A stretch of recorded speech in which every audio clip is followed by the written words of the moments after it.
let our fears declare a war, and with the blood that surely follows, we are guilty of so much more. So set aside your wounded ego and let your sunlight shine down through, so you can cast away the shadows and in your mind make something pure.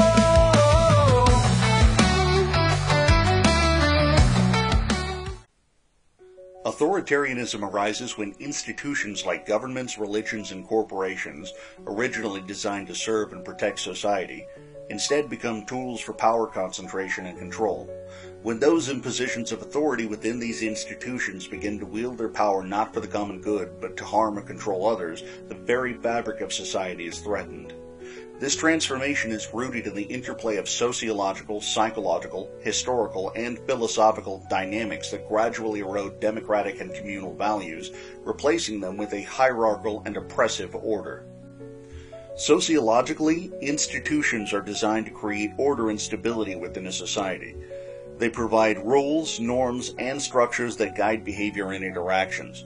However, when individuals within these institutions prioritize personal or group interests over the collective good, they can begin to exploit the power and protections offered by the institution. This exploitation is often subtle at first, emerging as corruption, favoritism, or the suppression of dissent. Over time, these behaviors become normalized and the institution begins to drift away from its original purpose, becoming a mechanism for control rather than service. Psychologically, authoritarianism is fueled by the human tendency toward conformity and obedience to authority, as well as the fear of instability or chaos. When individuals within an institution begin to use their power to harm others, it creates a culture of fear and submission among those who are affected. This fear is often exacerbated by propaganda or rhetoric that frames the authoritarian actions as necessary for security, prosperity, or moral righteousness. People who are fearful are less likely to resist authority, even when it's harmful, leading to a cycle where power becomes increasingly concentrated in the hands of a few. Historically, the rise of authoritarianism can be traced back to periods of crisis or instability, where institutions that were originally democratic or egalitarian became increasingly centralized and oppressive. The Roman Republic's transition to the Roman Empire, the rise of fascist regimes in the 20th century, and the gradual erosion of democratic norms in various contemporary societies all exemplify this pattern.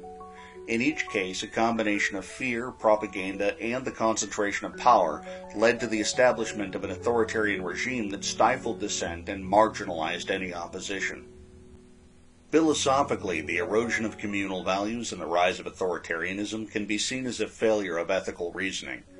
When institutions are guided by a utilitarian calculus that prioritizes the interests of a few over the many, or by a deontological adherence to rules that justify harmful actions, they lose sight of the fundamental moral principles that should guide human behavior, principles such as justice, empathy, and the inherent dignity of all people.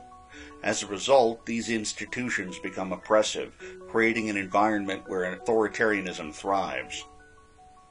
The prison-industrial complex serves as a stark example of how authoritarianism manifests in modern society.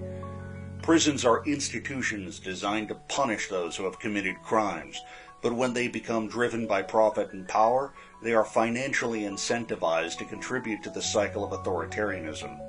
The prison-industrial complex, which is characterized by the mass incarceration of individuals and the privatization of prisons, turns punishment into a business. This system dehumanizes inmates, treating them not as individuals capable of rehabilitation, but as commodities to be controlled and exploited. This authoritarian approach to punishment not only harms the inmates, but also the broader society. It creates a subjugated subculture of angry and violent individuals who, rather than being rehabilitated, are further alienated from society. This alienation fosters a sense of resentment and hopelessness, making reintegration into the community difficult if not impossible. The larger society, in turn, becomes increasingly apathetic to the plight of these individuals, viewing them as irredeemable rather than as victims of a flawed system. The apathy and dogmatism that arise from this dynamic are dangerous. When society views certain behaviors, such as burglary, gang violence, or even pedophilia, as inherently evil, without considering the underlying social, economic, and psychological factors that contribute to these behaviors, it fails to address the root causes of crime. This dogmatic view prevents meaningful discussion and problem-solving, leading to policies that are punitive rather than preventative. Authoritarians exploit this apathy and dogmatism to justify their actions. By framing themselves as protectors of the public against these so-called evildoers, they garner support for increasingly repressive measures, which further erode civil liberties and democratic norms. This creates a vicious cycle where authoritarianism becomes self-perpetuating, as fear and apathy replace critical thinking and empathy in the public discourse. The dangers of maintaining a subjugated subculture of prisoners cannot be overstated. By failing to address the social conditions that lead to criminal behavior and instead relying on incarceration as a solution, society creates a permanent underclass of marginalized individuals. This not only perpetuates crime, but also undermines the potential for these individuals to contribute positively to their communities.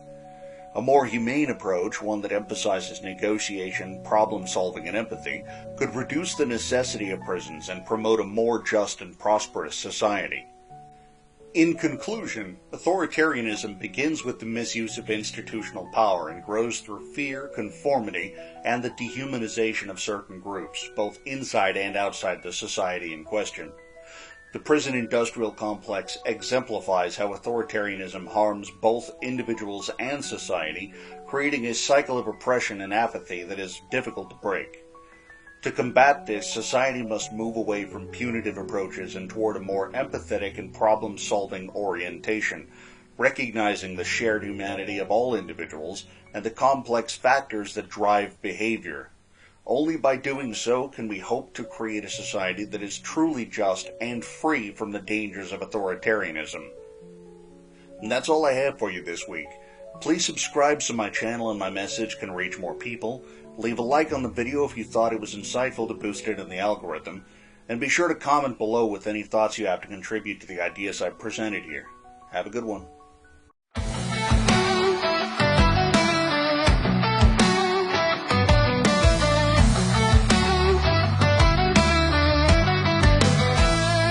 I just saw them on the horizon, the fleets of death are on their way. I beg pardon for my presumption, but are we not the ones to blame? 1,000 chances we've been given to take the truths here in our hands and build with them a better future. Or did you think we need no plan? But when we ignore intelligence inside, we let our fears declare a war. And with the blood that surely follows, we are guilty of so much more. So set aside your wounded ego and let your sunlight shine down through, so you can cast away the shadows and in your mind make something pure.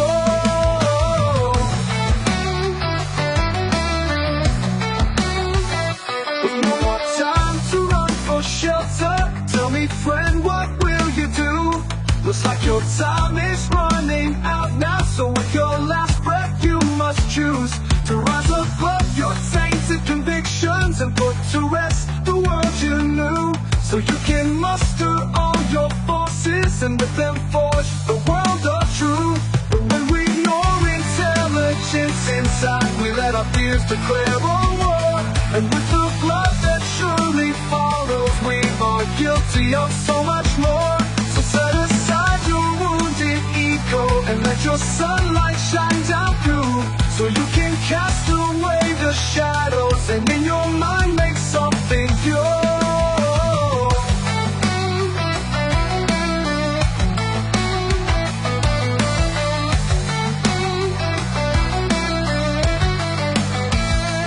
Now when all the dust has settled and our view of things made clear, you will find that all this started 'cause you were subject to your peers. As my words ring through the wind and bright corona scar the earth, I will leave you with this wisdom. Think for yourself to save this world. But when we ignore fears declare a war, and with the blood that surely follows, we are guilty of so much more. So set aside your wounded ego and let your sunlight shine down through, so you can cast away the shadows and in your mind make something pure.